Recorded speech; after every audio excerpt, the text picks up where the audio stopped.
Over that way we can see Lake Champlain along the Lakeshore Road in the town of Champlain.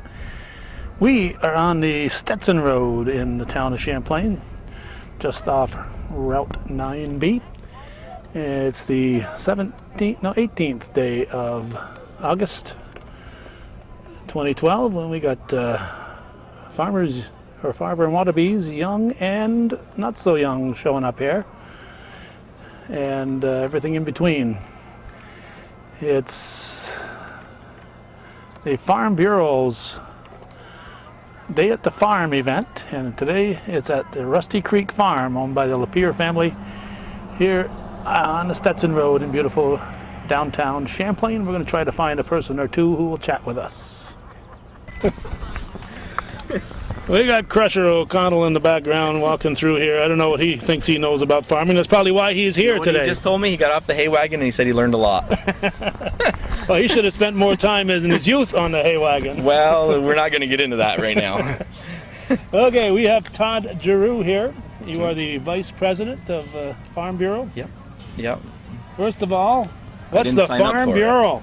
What is that? The Farm Bureau is a group of local farmers that get together a little bit and work for each other's rights a little bit. We have lobbying groups in Albany, and we stand up for the farmer a little bit.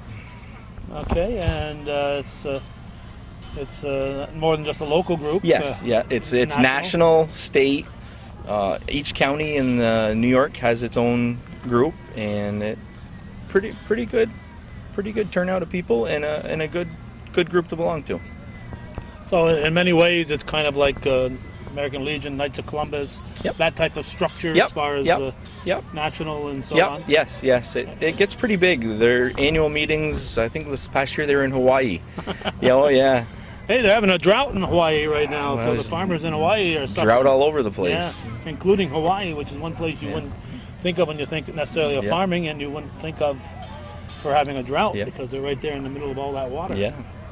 But it's a very serious problem that we have nationwide here. Even local. It's dry even up here in upstate New York. Oh yeah, I know in my area, some of the corn, you look at it and some of the stalks are kind of brown right now. Yep. Some aren't, but some of them are. Corn is one of our better crops right now because hay is a little bit short and hard to find. That third cut isn't coming. Second and third cut are pretty non-existent. Yeah, so if you didn't get your first cut early, we're very lucky right now that it's still early, and there might be fourth and fifth cuts this year. We might not have a choice just to be able to feed the cows. Yeah. So.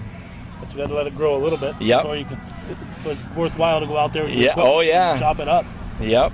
So, we're trying to have a little nice event here, show some people a working dairy farm. And first annual, Jane Gregoire told me. Well, from what my father tells me, there was one about 25 to 30 years ago on Alan Stafford's farm.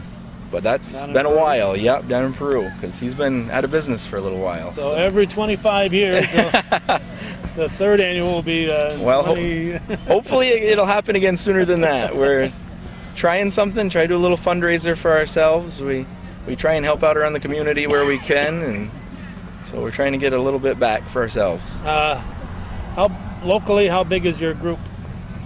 Locally in Clinton County, I believe Wanda's taking pictures. I know. Yeah. She's been trying to do that all morning, and I wouldn't let her. And now that you told me I couldn't move, she got his picture. Finally doing something serious. Uh-oh. Finally doing something important here, right? Well, people think it's important, I guess. No, we have. I think this past year we had a little over 240 members in Clinton County Farm Bureau. State enrollment was down quite a bit, like by 10,000 people. So. There's not as many farmers out there, and money's tight, so we realize that. So. Okay, now what's a member? If like Lapeer's, if father Paul's a member, is Tony a member? Tony's a member. So even though it might be one farm, you might have three, four. It could be multiple. Brothers, or they could just buy for the farm.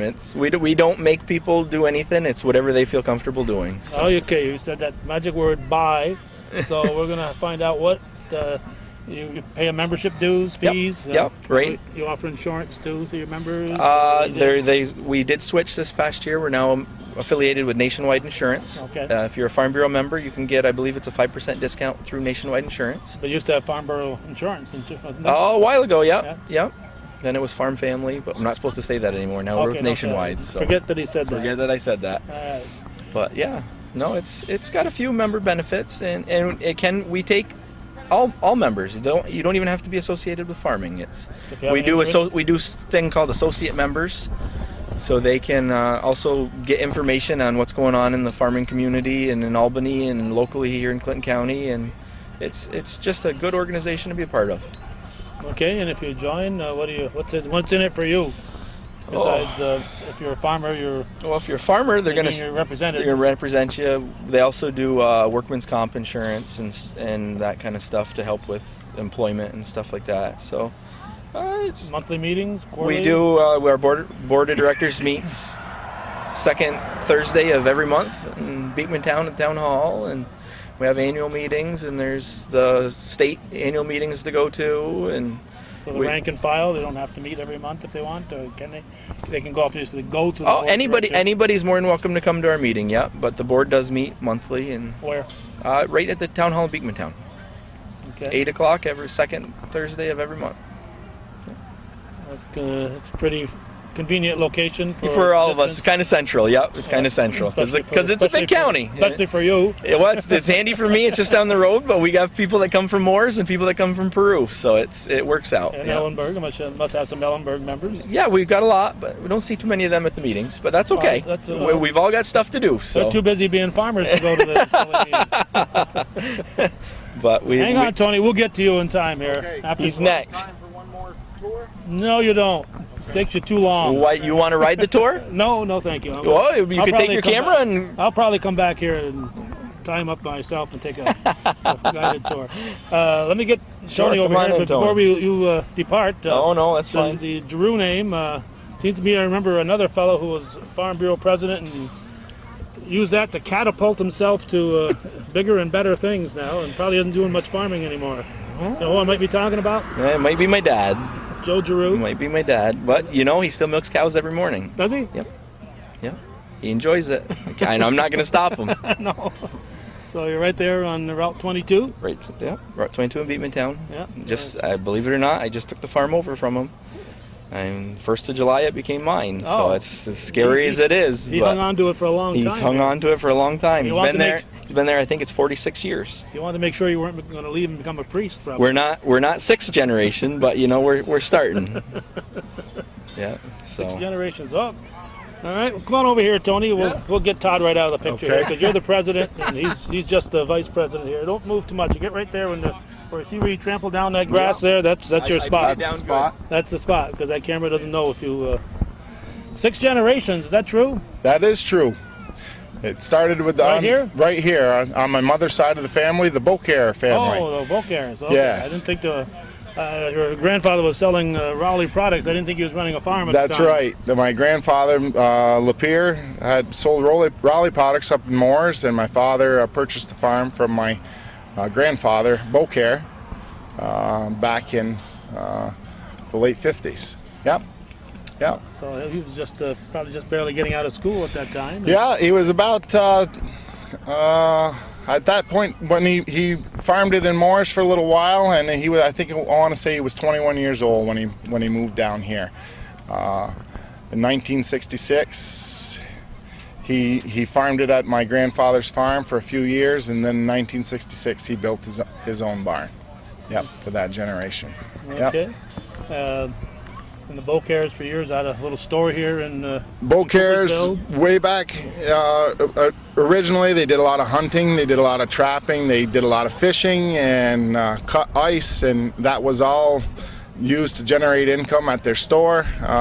They did sold a lot of vegetables and all products that folks needed from.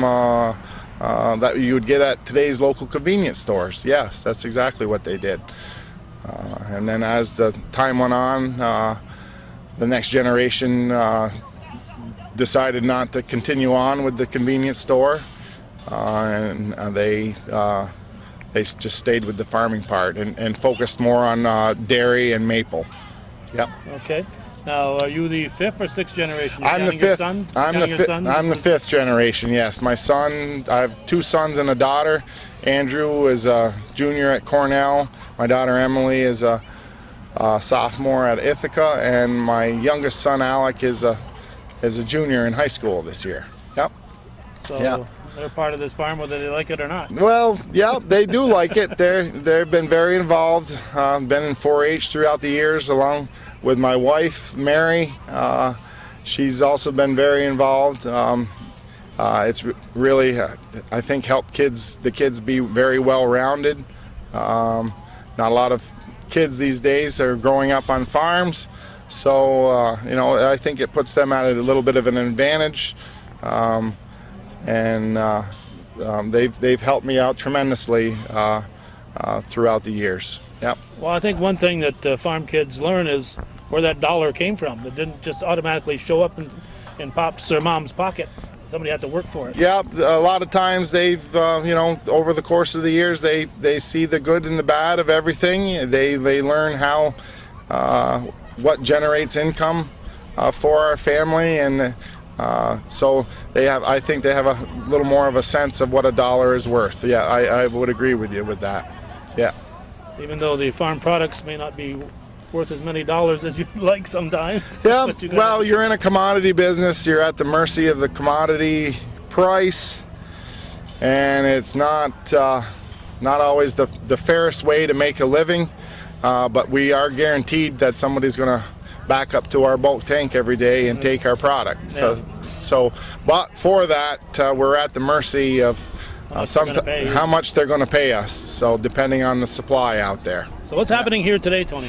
What's happening today is we're looking, Clinton County Farm Bureau over the years has generated income over different things that they have done, whether it be through an insurance program or other ways, and it's been quite a few years since we had a day in the farm where we could generate some income for the County Farm Bureau to operate. The County Farm Bureau, the past few years, membership as farms in general are decreasing. Membership is down. So we've come up with a few different ways where you can not only just be a regular member, or you can be a supporting member. And that would be your local people that are looking to come and support farms, whether it be our dairy farm, the vegetable farm, the orchards, all that is provided. Eggs. Yes. Apple, yeah, definitely. So whatever agriculture is out there. So hopefully today what we're going to do is, from the proceeds, we've had phenomenal support from our local vendors, people from all stages of the business that we do that have provided us with the things that we need to provide food for folks today, to provide ice cream. We've got some raffle items, and just donating money just for support to make it all happen, so that the Farm Bureau isn't going to necessarily have to put out a whole lot, and what we get from today is we can use to operate. Keep operating. Yes. So this is hopefully maybe an annual event? We're hoping this is the first one, Joe Giroux has said, in 30 to 40 years that we've had. It's quite an undertaking to get everything together, but we've had great support from, like I said, the vendors, Minor Institute, who is also hugely involved, and of course Farm Bureau out of Glenmont or Albany. The State Farm Bureau has supported us with this also. And it took a little effort on the Rusty Creek folks to prepare for this too. It did. Lots of work from my wife Mary, getting involved and making the contacts, and then we've just got a real good group of people that we're friends with and that we work with either through 4-H or through Minor or just through the farming community. That's helped us out tremendously. So it hasn't all been our doing. It's been a lot of hands that's helped out. A lot of hands. Okay. Anything else, Tony? I know you're busy here. No. We got you between tours. Right. We're gonna hayride. That's your tour. That's our hayride tour. I'm gonna probably head back over there, and people seem to really like the hayride tour. So we're trying to tell a little history about the farm, and then the evolution of the farm, and hopefully after any questions that they have, they can be answered under the tent here, and they can grab an ice cream or a sandwich and enjoy the day. Or some smoked. Or some pulled pork. Yeah. Okay, one final question here. Yeah. On camera. How many farms? Obviously, the Beaucaire farm wasn't as big as you are right now. How many farms were? Well, originally there were. Hold that here, and I'll okay. line you up. Keep talking. Okay. Originally there were 11 farms on this road, and we are on the Stetson Road, and we are now down to 2. So we haven't consolidated with bought all those farms, but when we do our cropping, that's kind of how we describe to our employees where we're going next. Is we're going to go to the Bayshard farm, or we're going to go to the Tatro farm, or we're going to the Thibodaux farm, and those are farms that we've purchased. So my great-grandfather Roy had the original 60-acre farm. A lot of it, almost half of it, was woods, and now we crop about 1,000 acres. So we've grown quite a bit over the last 2 generations. Okay, well, let's get into the Beaucaire name. Roy was the first. There was Roy Sr., Roy Jr., Harold, which is my grandfather, and then my father, then myself, and then my kids. It will be the 6th generation if they choose. If they and choose. Who knows if there will be a 7th? Hopefully that's there right. will be. Hopefully. That's the plan. At least. That's the plan. Okay, Tony. Okay. We'll let you get back, but All don't right. go away yet. I'm going to ask you something off camera here. Okay. Once again, this is August 18th, and what I asked Tony off camera, it can now be really revealed. I'm hoping to get Gordy Little here and take an actual tour of this particular farm here. So be watching for that. We're hoping to be taking a tour of the Rusty Creek farm here on the Stetson Road and talk to some nice folks. And one of these days I'm going to sit down with Paul up here and talk about his father and the old Raleigh man days, because I think that's an important part of history that's going to be forgotten if we don't make a record of it real soon. As Todd and Tony mentioned, there's a lot of exhibits going on here. Some vendors, among them Tom Lapierre, with his Up North Barbecue, is here with lunch available, some pulled pork. And this morning when my bride and I were heading for Giroux's Poultry to buy some eggs, we went by Tom's a little after 8 in the morning and on Route 9, and he was there smoking up and getting ready for today. So he's got a store on Route 9 in the hamlet of Chazy, and that's operating right now, and he's here serving these folks. So it's a busy day for Tom today.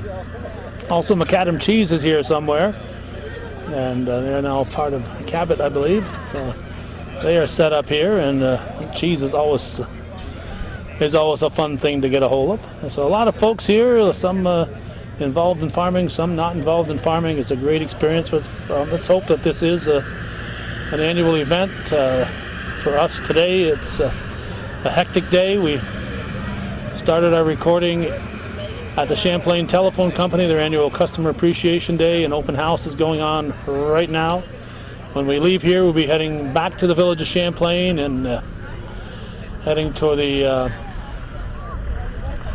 river park there on the River Street to talk to Mayor Martin and a few other folks and find out what the Champlain Village Fest is all about. There's Tony giving his talk here as they go on a hayride, an old-fashioned hayride, part of the Day at the Farm offered here today on this August 18th. And tomorrow, we got a call a couple of days ago, a very apologetic Leeward Babby, our good friend with the Babby Rural Farm and Family Museum, and